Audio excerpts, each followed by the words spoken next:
할렐루야, 할렐루야, 아멘, 아멘.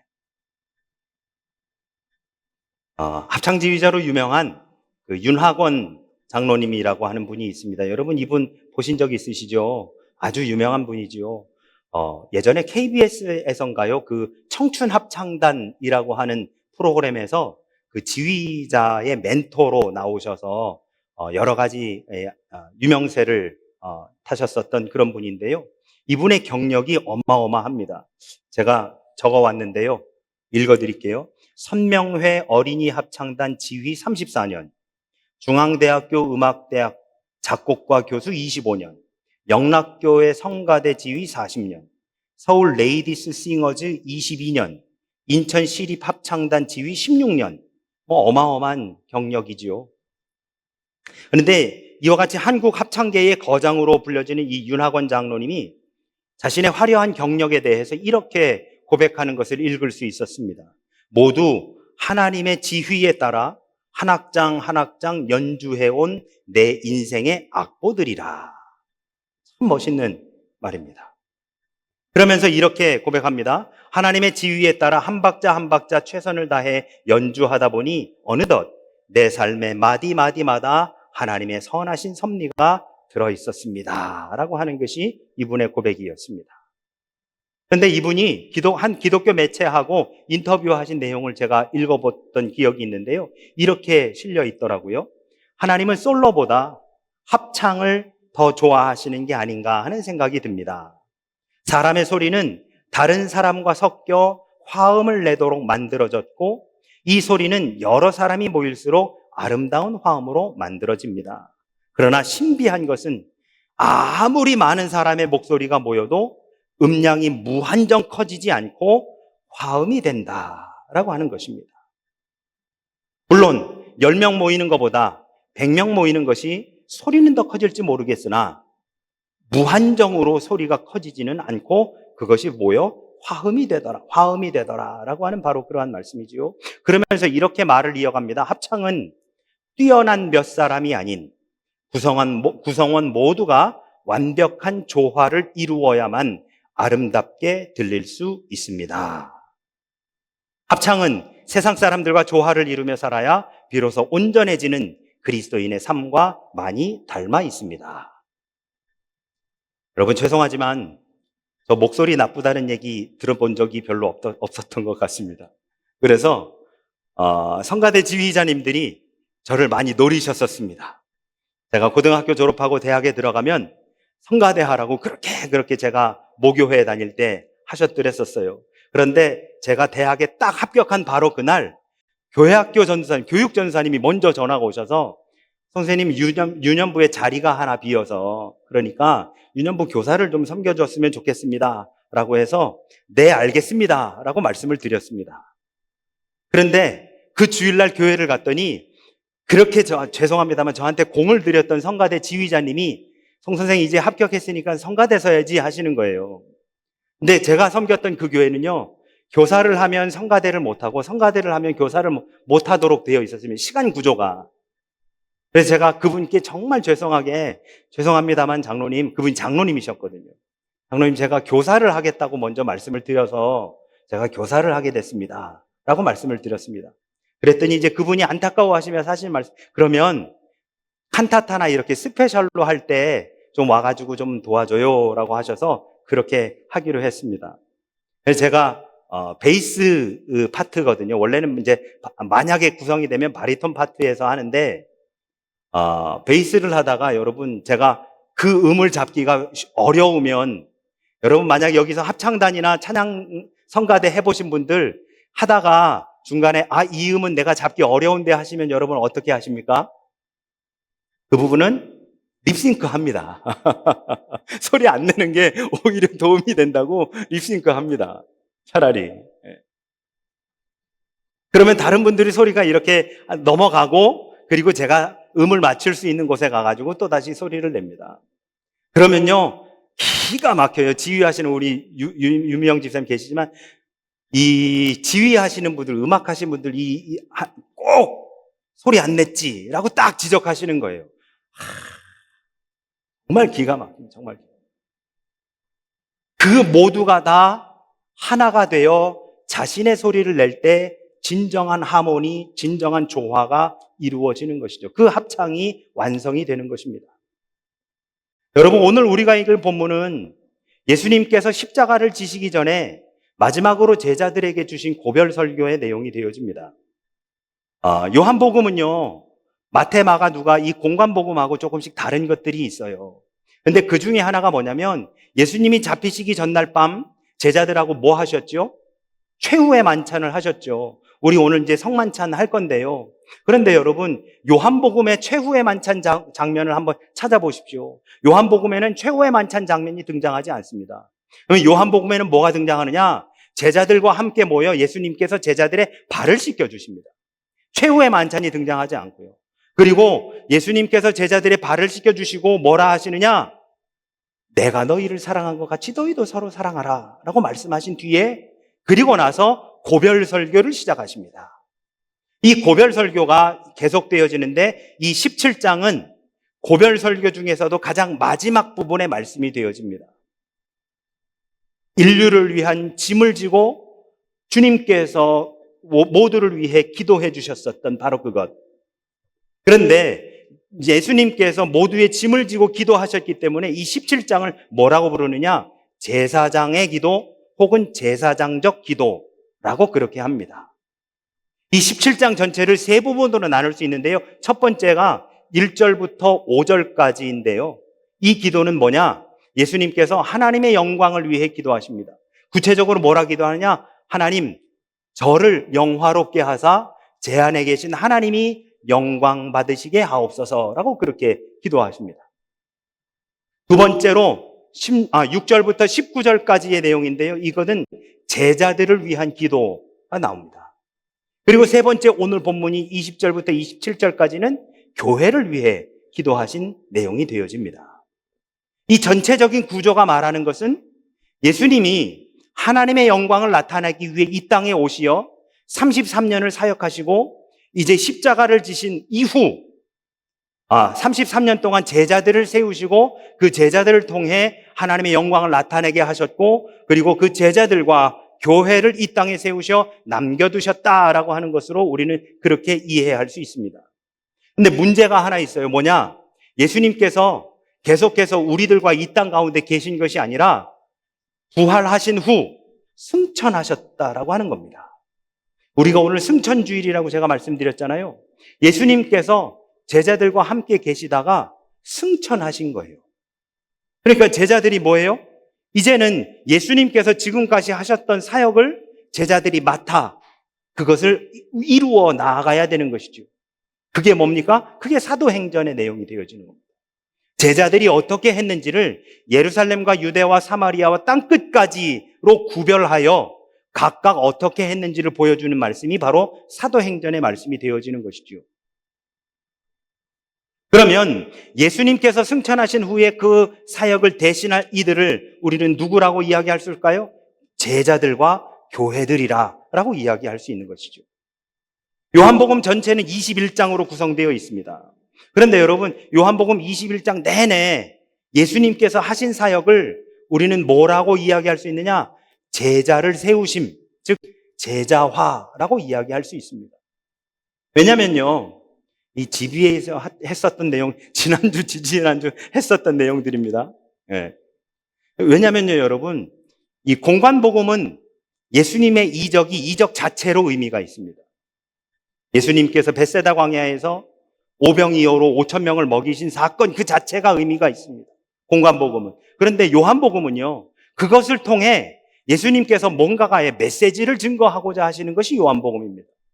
그래서 공관복음에서 나오는 기적 혹은 이적을 기적, 이적이라고 그 자체로 이야기하는데 요한복음에서 나오는 기적이나 이적은 기적이나 이적이라 하지 않고 뭐라 하느냐? 이것을 표적이라고 합니다. 누가복음 2장에 예수님께서 태어나셨을 때에 천사들이 목자들에게 나타나 너희가 가서 구유에 누인 아기를 보리니 이것이 너희에게 표적이니라 라고 이야기합니다. 마찬가지 요한복음에서 나타난 예수님의 기적과 이 모든 것을 우리는 기적, 이적이라고 하지 않고 표적이라고 이야기하는데요. 그 표적의 구체적인 뭐라고 할까요? 그 동기? 그것을 통해서 이루고자 하시는 것이 무엇이냐면, 여러분 요한복음에 나타난 이적들을 쭉 읽어보면 제일 밑에 뭐라고 계속해서 반복되는 어구가 있는데, 그게 뭐냐면 이 이후 제자들이 비로소 그를 믿더라 라고 하는 말씀이 계속 반복해서 나옵니다. 결국 예수님께서 그것을 하신 이유는 제자들로 하여금 당신이 그리스도이심을 믿게 하려 함인 것이고, 그것을 통해 제자들을 계속 세워나가고자 하신 것, 이것이 바로 요한복음의 내용이 된다라고 이야기할 수 있습니다. 오늘 본문에서 예수님은 그 제자들을 통해서 믿게 될 사람들, 즉 교회를 위해서 기도해 주시는데요, 20절에 보면 이렇게 말씀합니다. 내가 비옵는 것은 이 사람들만 위함이 아니요 또 그들의 말로 말미암아 나를 믿는 사람들도 위함이니 라고 그렇게 말씀하고 있습니다. 보시면 여러분, 이 사람들만 위함이 아니요 해서 이 사람들은 누굴까요?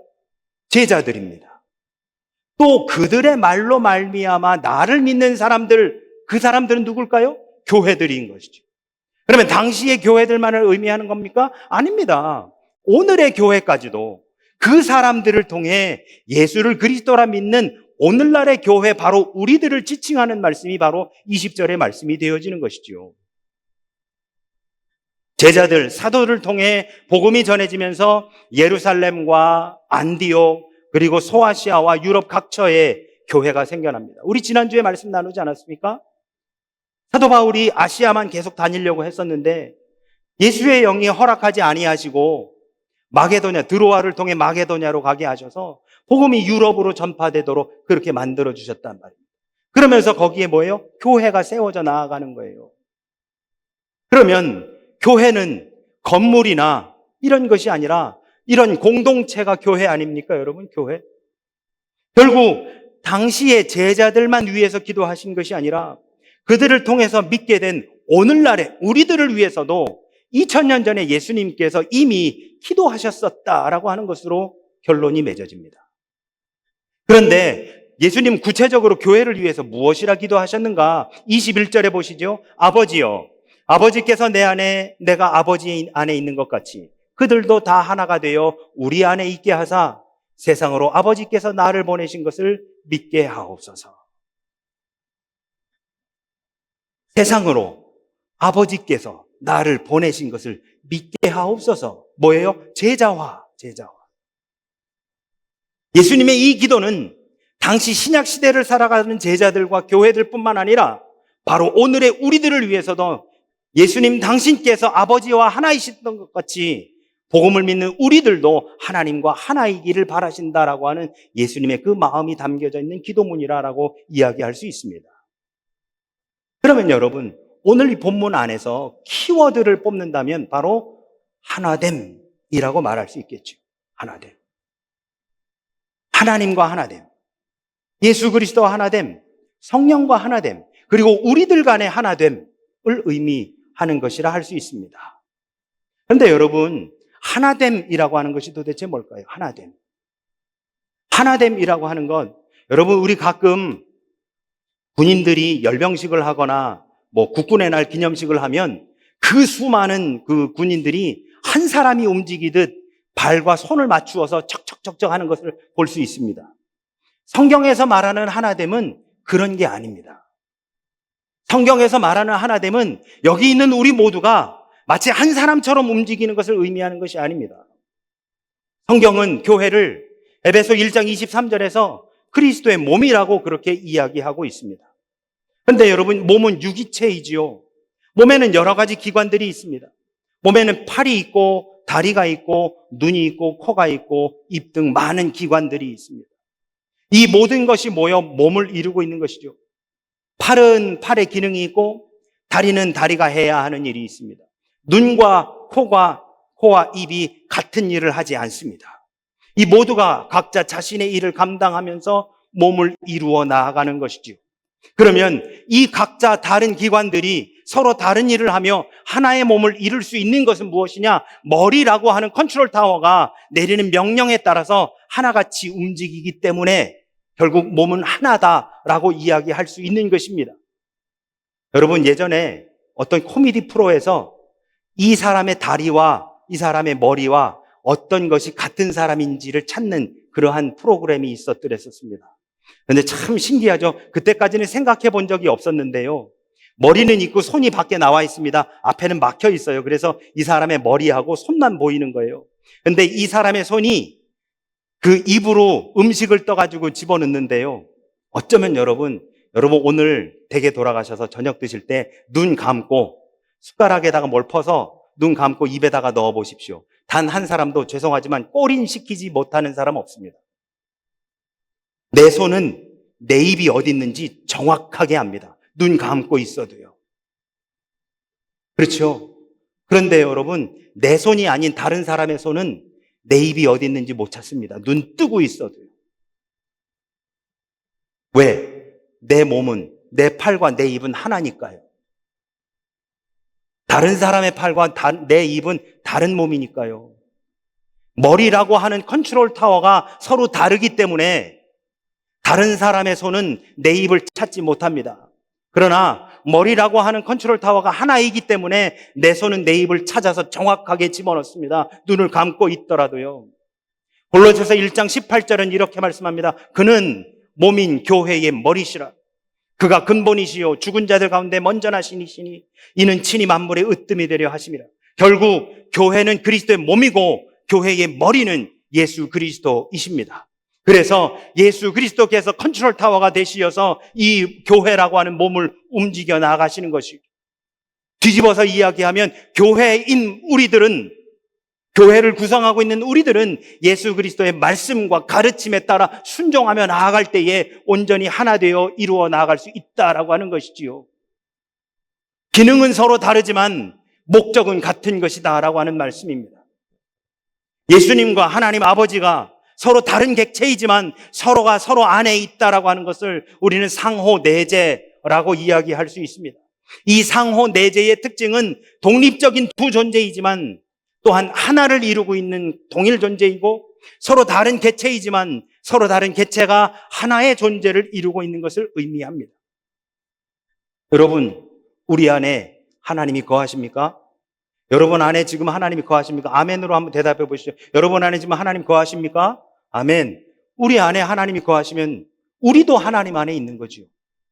그러면 하나님과 나는 다른 객체이지만 결국에는 또한 하나가 되어진다라고 하는 것입니다. 이를 위해서 22절은 이렇게 말씀합니다. 내게 주신 영광을 그들에게 주었사오니 이는 우리가 하나 된 것 같이 그들도 하나가 되게 하려 함이니이다. 여러분, 아까도 요한복음하고 공관복음이 다른 것에 대한 말씀을 잠깐 드렸는데요. 요한복음이 또 하나 다른 것이 무엇이냐? 이 영광이라고 하는 단어에 대한 해석이 서로 다릅니다. 공관복음은요, 여러분, 예수님의 순환을 고난이라고 해석합니다. 그런데 요한복음은 영광을 예수님의 순환이라고 그렇게 해석합니다. 그러므로 22절의 말씀에서 소위 영광은 세상에서 말하는 잘되어 다른 사람들에게 존경을 받는 것을 의미하는 것이 아니라 예수님의 고난에 참여하는 것이 영광이라고 하는 것이 요한복음의 해석입니다. 하나님께서 예수 그리스도 안에, 예수 그리스도가 하나님에 있는 것 같이 우리도 다 하나가 되고자 한다면 우리는 바로 예수 그리스도의 그 고난에 동참해야 한다는 것이죠. 그러면 여러분, 예수 그리스도의 고난에 동참한다는 것은 우리 모두가 다 십자가를 지라는 것입니까? 물리적인 십자가를 지고 거기에 못 박혀 죽는 것이, 그것이 예수 그리스도의 고난에 동참하는 것일까요? 그렇지 않습니다. 예수님의 이름으로 말미암아 나에게 다가오는 그 고난을 기꺼이 감내하는 것, 이것이 바로 그 고난에 동참하는 것입니다. 내가 예수를 믿음으로 말미암아, 내가 교회를 다니고 내가 그리스도인으로 이 땅에 삶으로 인해서 나에게 다가오는 손해, 피해, 불이익 혹은 고난들, 이 모든 것들을 감내하는 것, 이것이 바로 그리스도의 고난에 동참하는 것이지요. 예수님께서 우리를 위해 간구해 주신 것, 2000년 전 예수님께서 우리를 위해 기도해 주신 것은 능력을 받게 해달라는 것이 아닙니다. 성령의 능력을 받아서 가는 곳마다 기적이 일어나고 그러한 것들을 내가 삶에서 경험하게 해달라고 하는 것이 아닙니다. 믿음이 성장하게 해달라는 것도 예수님의 기도가 아니었습니다.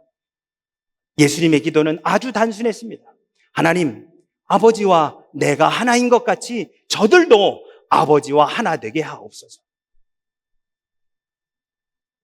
그런데 여러분, 불행하게도 교회의 역사는 조금 과장해서 이야기한다면 분열의 연속이었습니다. 초대교회부터 숱한 종파가 등장하며 마치 세포가 분열하듯 교회는 이리 찢기고 저리 갈라졌습니다. 그래서 사도 바울은 분열의 위기에 있었던 고린도 교회를 향해 이렇게 호소합니다. 형제들아, 내가 우리 주 예수 그리스도 이름으로 너희를 권하노니 모두가 같은 말을 하고 너희 가운데 분쟁이 없이 같은 마음과 같은 뜻으로 온전히 합하라. 여러분, 우리 그리스도인들에게는 소명과 사명이 주어져 있습니다. 역시 지난 GBA 시간에 했습니다만 여러분, 소명과 사명을 어떻게 구분할 수 있을까요? 소명이 뭐고 사명이 뭘까요? 소명은 말 그대로 부르심입니다. 콜링. 하나님이 나를 부르심. 예수 그리스도께서 나를 당신의 자녀로 불러주심 소명입니다. 다메섹으로 가던 길에 부활하신 주님이 나타나시어 사울아 사울아 내가 핍박하는 예수라 라고 하시면서 그 사울을 불러주신 주님.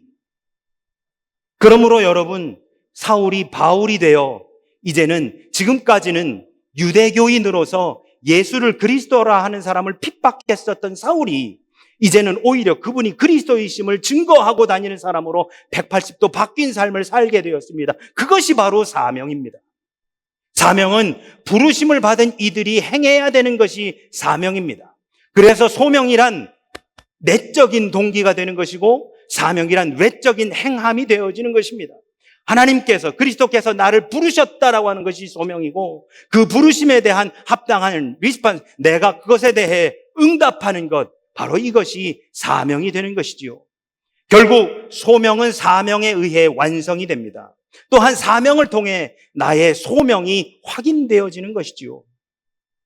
예수 그리스도의 제자로 부름받은 우리들의 사명은 주 안에 하나 되는 것입니다. 하나님과 나와 내가 하나 되는 것, 그리고 여기 있는 우리 모두가 다 하나 되어지는 것, 이것이 바로 소명, 사명인 것이지요. 교회의 일치, 교회 안에서 성도들 간의 일치는 하나님이 우리 안에, 그리고 우리가 하나님 안에 거하고 있음을 세상에 보여주는 증거가 되는 것입니다. 여러분, 세상을 한번 보십시오. 세상과 교회가 다르다고 하지만 세상과 교회가 다른 것이, 특별한 것이 딱 한 가지 있다고 저는 그렇게 생각합니다. 뭐냐? 세상은 분열합니다. 계속해서 분열합니다. 세상은 하나로 있는 것 같지만 서로 다 다른 사람들끼리 모여 있습니다. 그러나 세상이 할 수 없는, 교회만이 할 수 있는 유일한 하나가 있는데 그것이 무엇이냐? 바로 하나됨입니다. 교회가 세상에 보여줄 수 있는 것, 바로 예수 그리스도의 몸으로서 하나 되어 나아가는 것입니다. 교회가 그리스도의 몸으로서 하나됨을 유지해 나아간다면 그 자체로 우리가 하나님 안에 거하고 있음을 보여주는 메시지가 될 수 있는 것이며 하나님의 사랑이 무엇인지를 보여주는 증거가 될 것입니다. 사랑하는 우리 영광의 성도 여러분, 우리가 주님의 말씀에 순종함으로 하나됨을 이루는 것은 주님의 그 기도를 이루어 드리는 것입니다. 여러분, 우리가 예배 때마다 한 마음으로 기도하는 사도신경은 이렇게 고백합니다. 나는 성령을 믿으며 거룩한 공교회와 성도의 교제와 죄를 용서받는 것과 몸의 부활과 영생을 믿습니다. 여기서 말하는 성도의 교제가 뭘까요, 여러분? 그게 바로 우리의 하나됨 아닙니까? 우리의 사명은 사랑의 하나님, 우리를 구원하신 구세주 예수 그리스도를 증거하는 것입니다. 나가서 지금 전도하자라고 하면 성경에 대해 제가 아는 것이 없어서요. 제가 잘 몰라서, 제가 말주변이 없어서요. 여러분, 말로 전도하는 시대는 지나갔습니다. 지금 뭘로 전해야 될까요? 내 삶으로요. 내 삶으로 이제는 전도하는 시대입니다. 그래서 우리는 무엇해야 되느냐? 교회다운 교회, 온전한 그리스도인의 삶을 살아가야 되는 겁니다. 저는 이것을 이렇게 이야기하고 싶습니다. 복음으로 살기. 요한복음 13장 34절은 우리가 복음으로 어떻게 살아야 되는지를 보여줍니다. 새 계명을 너희에게 주노니 서로 사랑하라. 내가 너희를 사랑한 것 같이 너희도 서로 사랑하라. 여러분, 힘들고 어렵습니다. 주님이 우리를 사랑하신 것처럼 우리가 다른 이들을 사랑하는 거 쉽지 않습니다. 그러나 우리를 부르신 그 소명을 다시 한번 마음에 새기면서 우리를 그리스도인으로 불러주신 그 소명에 이제는 그 소명에 맞는 사명을 감당하기 위해 노력하는 우리들, 그 노력으로 말미암아 주님이 2000년 전에 꾸셨던 그 꿈을 이루어드리는 우리들, 그리고 그것으로 인해 더욱더 하나 되어지는 우리 영광교회 공동체가 되시기를 예수 그리스도 이름으로 간절히 축원합니다. 아멘, 아멘.